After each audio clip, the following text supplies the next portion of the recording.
What's going on, my good people? Mike Hidalgo here. Thank you for joining me on another FCP Euro DIY. Today we are working on a 2018 Volvo V90.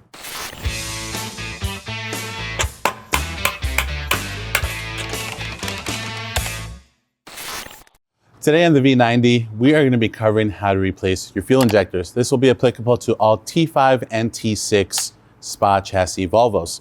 The kit includes the injectors, some clips, a one-time use fuel line, and a specialty tool, all available to buy on fcpo.com. We don't really have a set interval on when these should be replaced. 100,000 miles is a good marker.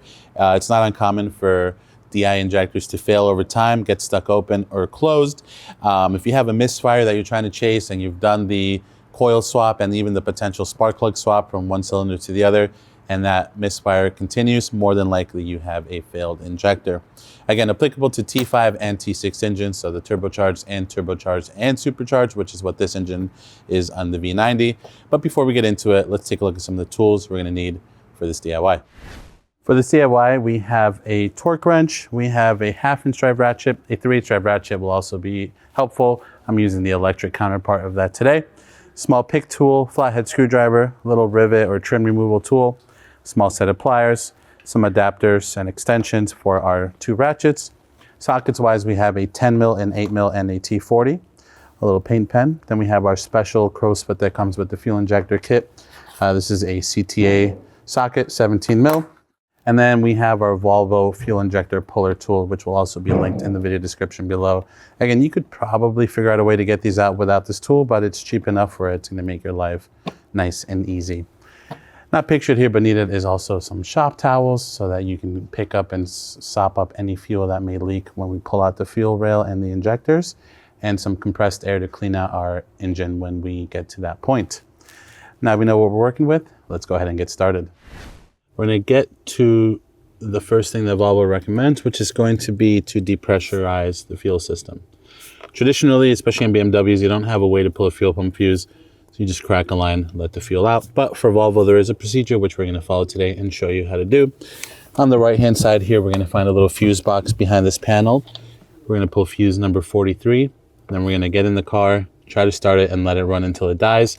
And that's gonna depressurize our fuel system before we start cracking fuel lines under the hood. So, the carpet, just gotta find the edge of it and fold it down. And here is our panel that we're looking for. It's hinged on the backside. Let's see if we can free it up on the front. There's a little tab on either side that helps lock it in. The one on the top seems to be loose already, but the one on the bottom is not. I'll see if I can get to it with a pick. There's no way to really see it. Once we fold it open, you might be able to see the little tabs, but let's see if I can keep that there.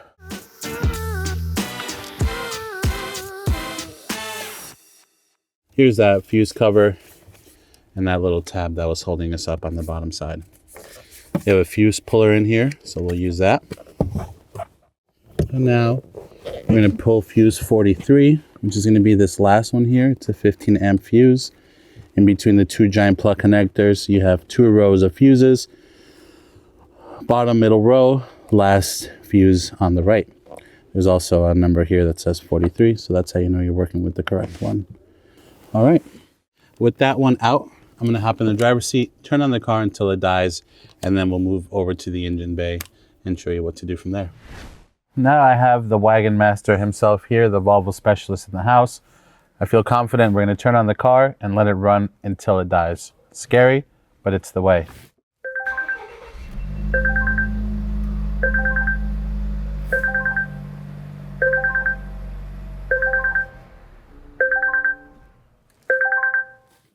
All right, now with the car dead, essentially out of fuel, we're gonna get ready to hop back under the engine bay and get some things apart, starting with the beauty cover. So let's get to that next.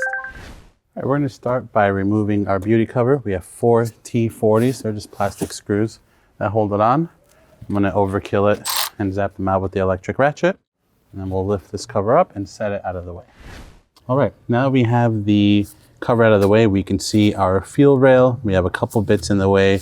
We have our oil trap right here that has a vacuum line that runs over to our intake. We're going to start by getting that off the way first. It's just a line that pulls off. Some updated models, or if they've been replaced in the past, will have a clamp. You can just release the clamp and pull them off. All right, now that we have that off, next on our list, we're going to work on removing this whole harness right here. Runs through this bracket that's held in place. We have a couple grounds to undo. We have all the fuel injectors. We have the ignition coils.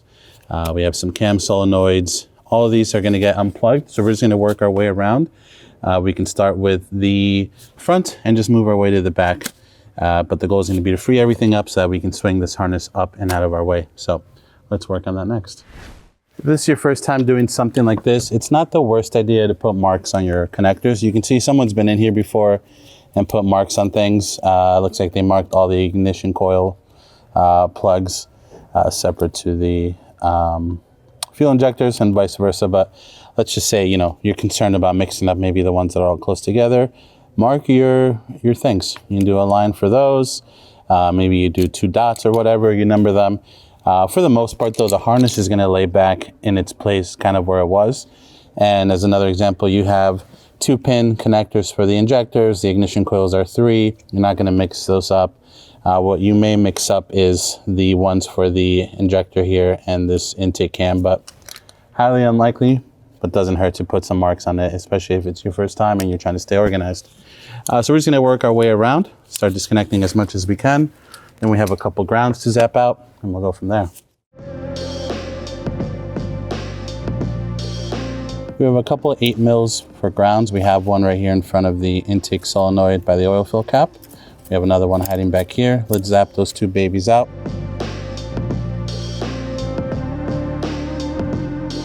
We have a little tab here that goes onto the stud on top of the cylinder head. We're just gonna pry it off of there so that the harness has some more slack, and we can pull this baby up out of our way. We have a fuel line running here through the front. We're gonna try to free up this bracket from it so that we can continue removing this baby right here. And we also have one more connector under here, which we'll get to in a minute. I'm gonna pry this harness or this bracket out of the way that has our fuel lines on it. And our breather line, just rivets under here that hold it in place. We have another 8 mil bolt underneath here that we need to get to. These can be a little bit tedious, a little bit crispy, so just be gentle. All right, with that baby free, we can get to the 8 mil underneath and we can get that harness swung out of the way. We have one more connector under here. That's gonna be this guy by the fuel line. Little cam position sensor, so we're gonna unplug that. Now we can swing this harness out of our way a little bit. All I'm doing is reaching under here and releasing the plug. It is exactly like this one right here. All I'm doing is pushing on the tab and pulling that plug out. All right, what I'm gonna do next is I'm gonna free up this vacuum line. It has a constant pressure style clamp here, right down there, that we're gonna undo. We're gonna pull that up gently and just swing that out of the way. That's gonna give us some more room to get that out of our way. Next, we're gonna move on by removing the 4 8mm bolts that hold our ignition coils in place. We have 3 more 8 mils that we're gonna loosen up just to move this whole assembly up and out of our way a little bit to give us some more room with the fuel rail. This vacuum line, you can just lift it up from its little holder here. That's gonna give you room to the 8 mil bolt behind that cam solenoid. So what I'm gonna do now is take some compressed air and just clean out this valley where the ignition coils were sitting. Make sure that A, your spark plugs are still in so you don't introduce any debris into the engine. But use compressed air, get any loose stuff out of the way. You don't want anything falling into the cylinders when you have the injectors out. And also make sure that the valley where the spark plugs are is also free and clear. You don't want anything to obstruct the ignition coil before it goes back in. So I'm gonna take a minute, get some shop air, blow all these openings out as best as I can, and then we'll move on to removing the one-time use fuel line. All right, take our tool to crack these lines free. You can definitely just use a regular line wrench for these, but again, the kit does include it. We still have a little bit of fuel here, which is to be expected. There'll also be some fuel in the rail as you pull that up and out, so just keep that in mind. A little bit of fuel in the engine bay isn't gonna hurt anything, but you don't really wanna get it all over the place and on your paint. And do the same thing to the bottom connection.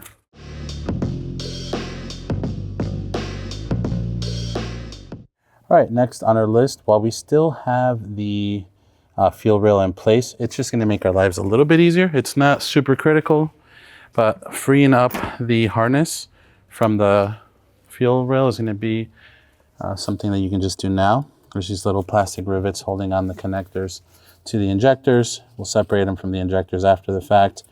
We're gonna pry this baby out. All right, now we have 4 10mm bolts. Let's zap those babies out and pull this rail out. All right, well, we got 2 out of 4 injectors that came with us. That's okay, and a whole lot of fuel.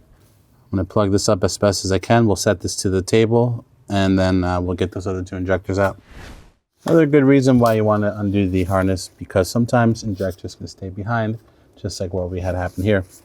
Now we're gonna take our fuel injector removal tool, and I like to slide that in, usually by the side of the electrical connector,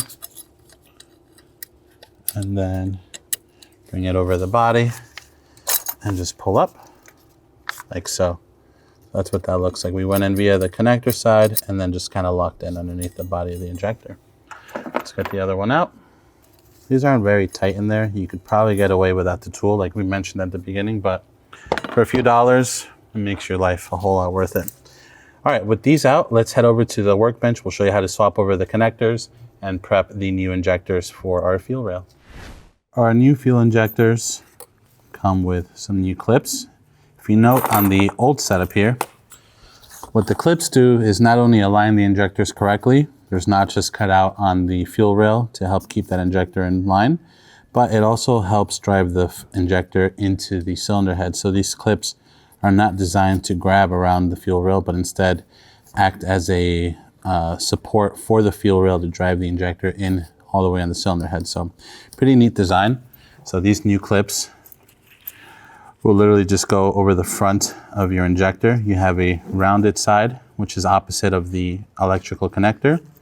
You have a more, if you will, ribbed or flat side on the back. That's gonna be away from where these clips need to go. And then you just literally grab them and push them on like that. And then the other thing we're going to do is we're gonna lube up the O-rings with the smallest amount of dielectric grease. And that's gonna ensure, one, you wanna just get it on the O-rings themselves, but that's gonna ensure that these are gonna slide into the fuel rail perfectly without binding up and causing a potential leak in the future. So this is what we want to do, and whatever you're using, just make sure it's not going to degrade the rubber around the O-ring. This is going to be perfectly safe for our injector O-rings. We're going to repeat the same process throughout the other 4, and then we'll show you how to get them onto the fuel rail.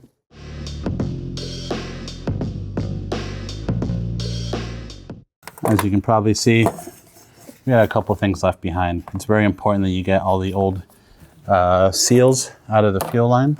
Otherwise, the fuel injectors will never seat in properly. They'll leak. It'll just be a bad time all along. I'm just carefully using a pick. I'm not trying to score the sealing surface or anything like that. I'm just trying to get that fuel rail out of its home, or get the O-ring out of its home so we can get our new ones ready to rock. There we go. Just wiping these down. Don't wipe any debris into the fuel lines. Looks good. All right. Now we can drive our new fuel injectors in. Again, being mindful of the notches cut out on the fuel rail to line up that fuel injector.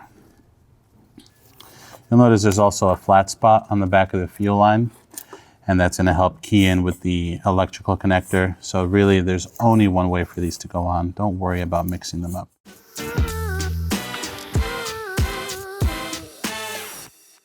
Get rid of this crap, and then we're going to pull our connectors off of our old injectors and transfer them over to our new ones, our little harnesses.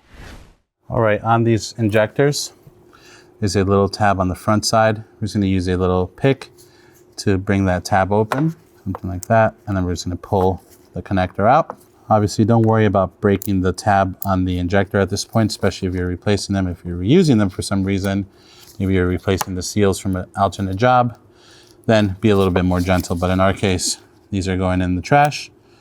We're just going to use our pick to bring that tab open. Make sure it's nice and clean.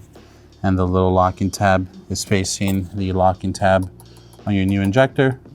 And then plug that baby in.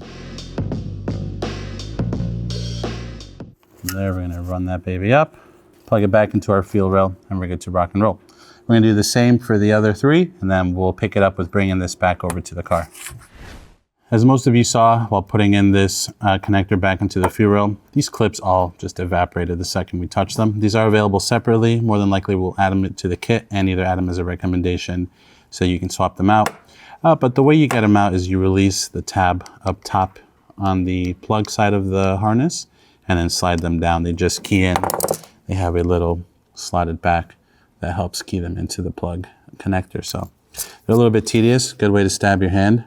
So take your time with it. They're pretty strong everywhere except for where they need to be, which is funny. So it makes them a little bit harder to get out, but just trying to pry that top part off.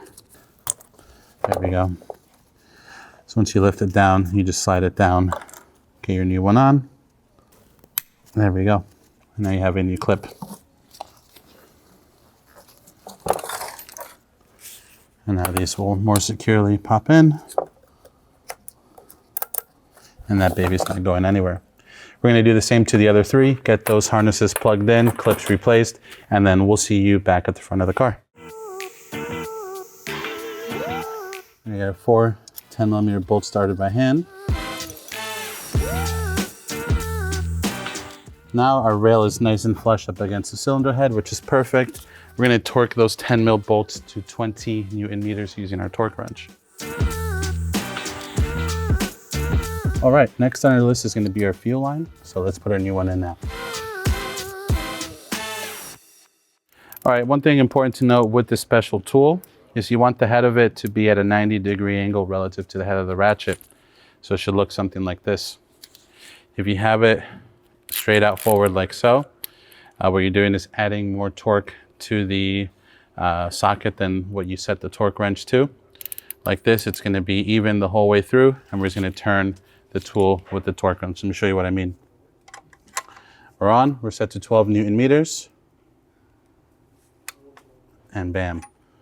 This never moved separate from the torque wrench. We just wanted to stay fixed at that 90-degree angle the whole time.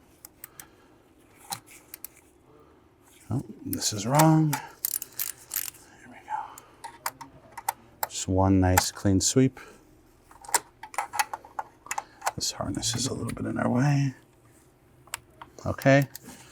And now we're gonna set it to 25 Newton meters for the final torque.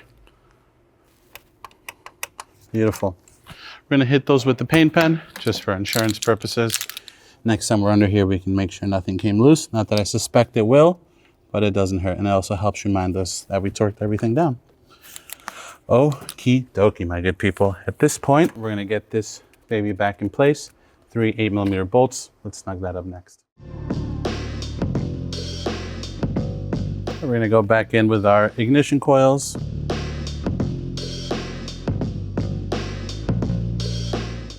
All right, with that in place, now we can start swinging our harness over, and we'll start with the cam sensor that lives under here first. We'll get that baby plugged in right here, and then we'll swing it over fully and seat it down. That's that. It's gonna be this baby right here. Just listen for a nice satisfying click, and then let's line this baby back up and get our 3 8mm back in that hold it in place. We're gonna get this line plugged back in over here, but first, while I have you here, let's plug in these O2 sensors once more. Same thing, if you could guess by now, 8 Newton meters. All right, now we have our PCV line to go back in, and we are gonna be upgrading this one from Mylena to the new style line. You can see it has clamps in it. You don't really need to release these to get them on there, but once they slip on, They're not going anywhere. Of course, we still have our pliers if we need to. There's a yellow line that matches up with the line on the oil trap. Boom. Beautiful.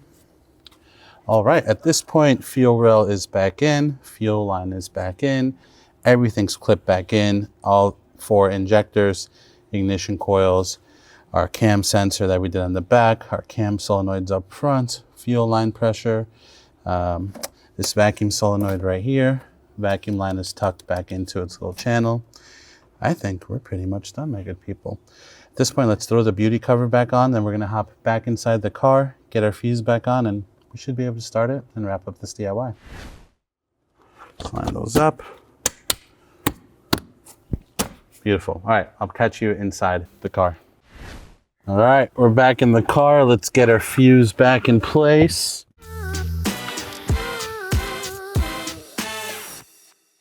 And boom, my good people, that is going to conclude this DIY for today. We'll hop back in the car. We'll turn the start knob a few times, get that fuel system primed up and let it run. After it runs for about 5 minutes, be sure to take that beauty cover off if you've already thrown it back on. Check for leaks. Otherwise, that's going to conclude this DIY for today.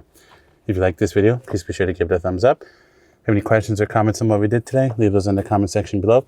And if you like this DIY and you'd like to see more like them, please consider subscribing. We make new ones all the time. As always, thank you for watching. It's been a pleasure benching with you.